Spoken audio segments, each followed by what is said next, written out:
Dismayado naman si dating Senador Bong Revilla Jr. sa muling pag-uurong o pagre-resepto ng Sandigan Bayan sa nakatakdasan ng pagdinig ng kasong plunder laban sa kanya. Sinabi ng dating senador na mahigit 2 taon na siyang nakakulong na wala naman po siyang kasalanan. Dagdag pa ng senador, hindi naman patas sa kanya lalo na kung mapapatunayang wala siyang kasalanan. Naantala rin ang naturang pagdinig dahil daw sa paghahain ni Revilla ng motion na bawasan ng prosekusyon ang mga ebidensya laban sa kanya. Muling itinakda ng Sandigan Bayan ang pagdinig ni Revilla sa 30 ng Marso upang mabigyan ng sapat na panahon ang dalawang panig na maayos ang mga usapin.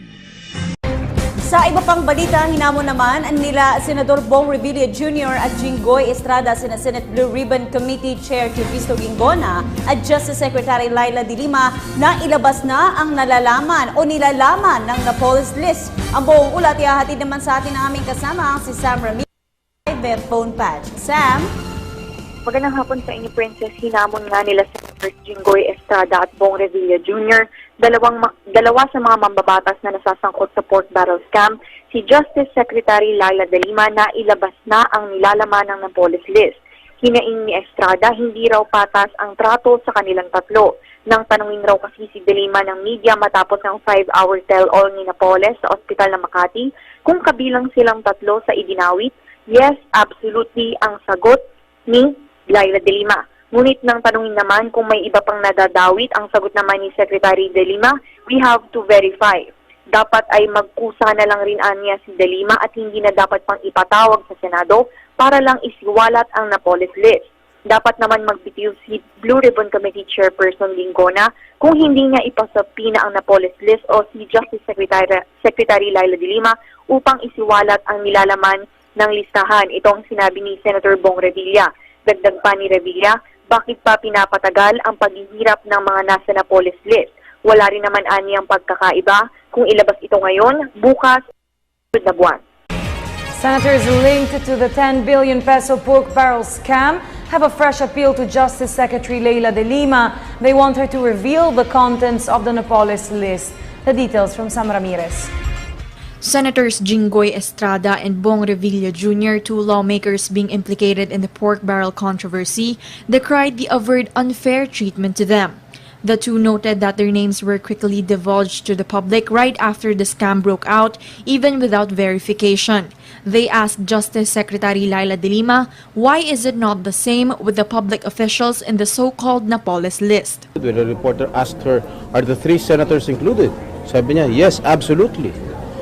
Anong tinanong siya, what about other senators or other congressmen or cabinet secretary? Well, we're still evaluating it. But that's unfair. Nung lumabas yung verify ba nila? Diba? Mabilis na nilabas ka agad nila sa media.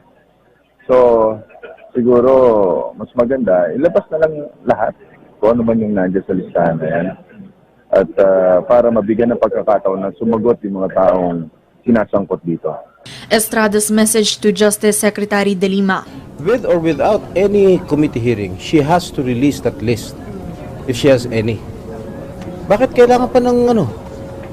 Why wait for the committee to compel her to release the list? She can do it on her own kung talaga meron siya. On the other hand, Revilla issues this challenge to Blue Ribbon Committee Chairperson Cristo Gingona III. I challenge the chairman of the Blue Ribbon Committee na i-compel niya ito. Obligahin si Secretary De Lima na ilabas ang listahan ito. Yun lang. If he doesn't, sir, what if hindi compel the Senator? I think he should resign as chairman of the Committee of Blue Ribbon Committee. Senator Cheese Escudero is also wondering why the secretary has not yet released the said list. He added that De Lima cannot change the contents of the list in the event that during their verification, document surfaces implicating a lawmaker who's not in the list. Hindi ko rin maintindihan kung bakit hindi nilabas. Sa totoo, hindi pwedeng baguhin ni Secretary De Lima ang listahang yan. Hindi ko alam kung ano ibig sabihin ng validating and vetting it.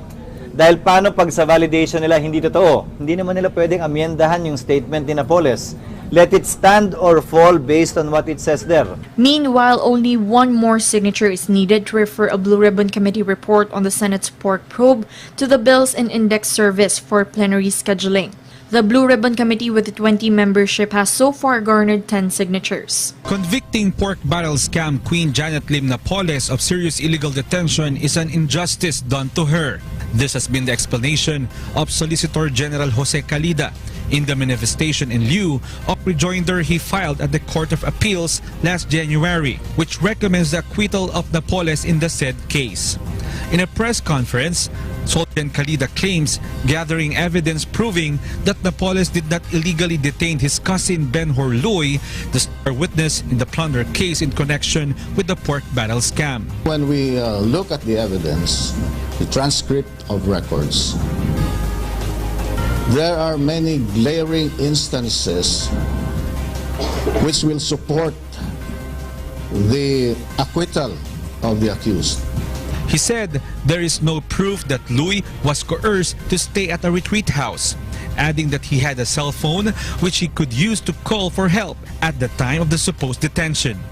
Calida also noted that Louis was also visited 3 times by his family in Metro Manila, but he did not grab the opportunity to escape. The Solgen also added that Louis gave a letter to his cousin which says he is not illegally detained.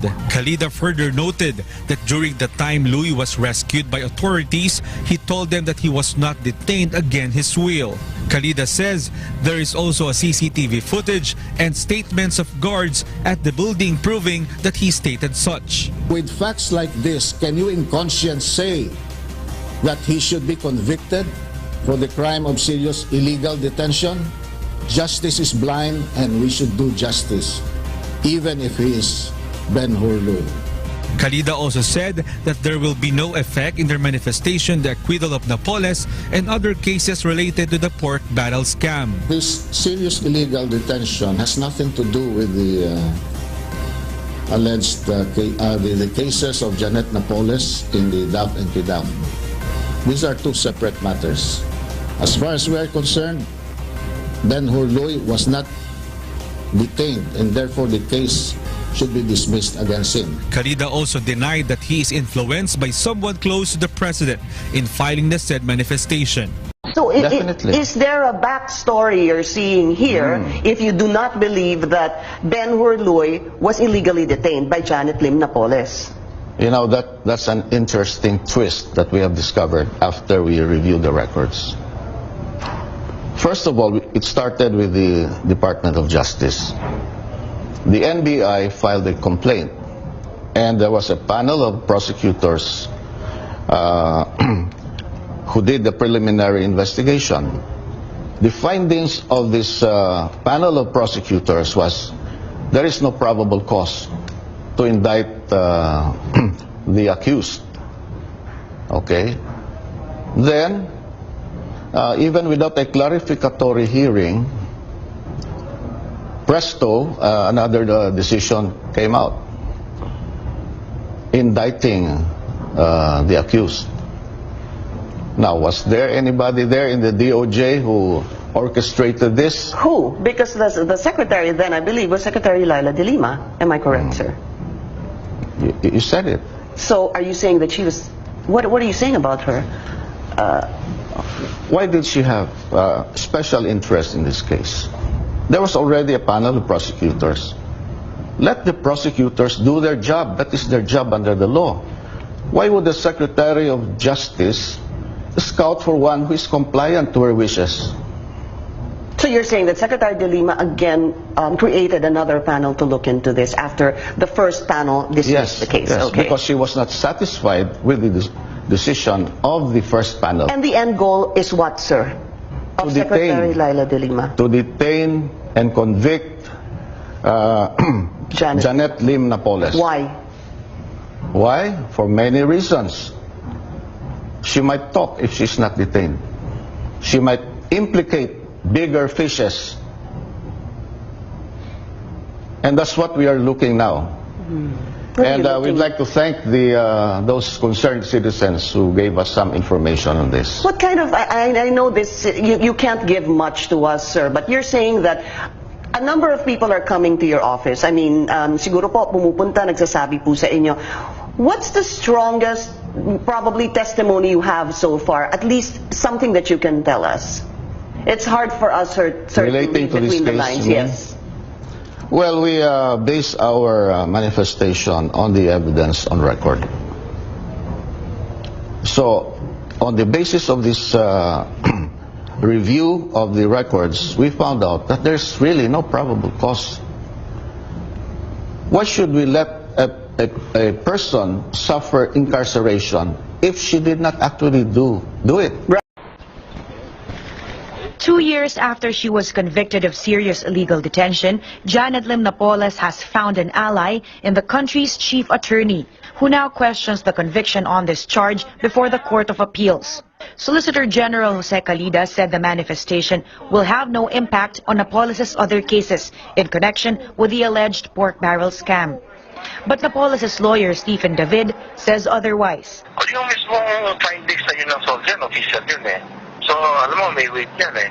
David believes the Solicitor General's manifestation raises questions on the credibility of Ben Hurluy, the government's primary witness in plunder and graft cases filed against individuals over the alleged scam.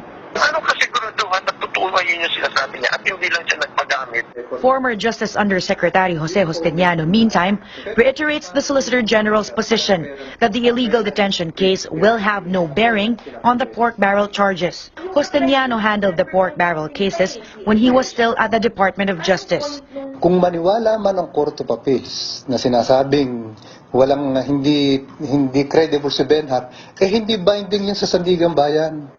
Justiniano adds the pork barrel cases are not based solely on Luis' testimony. Meron pa ding ibang whistleblower, si Marina Sula at Merlina Sunyas, na nagsabi na bogus yung mga NGOs ni Napoles. May kaalaman din dun sa pagbibigay ng kickback. He also points out documents such as reports from the Anti-Money Laundering Council that support government witness testimonies. David is a staunch supporter of President Duterte, and his wife Lani was appointed Deputy Commissioner at the Bureau of Internal Revenue. While he expressed gratitude to the Solicitor General for helping prove his client's innocence on the charge of illegal detention, David denies his connections to Malacanang have anything to do with this development.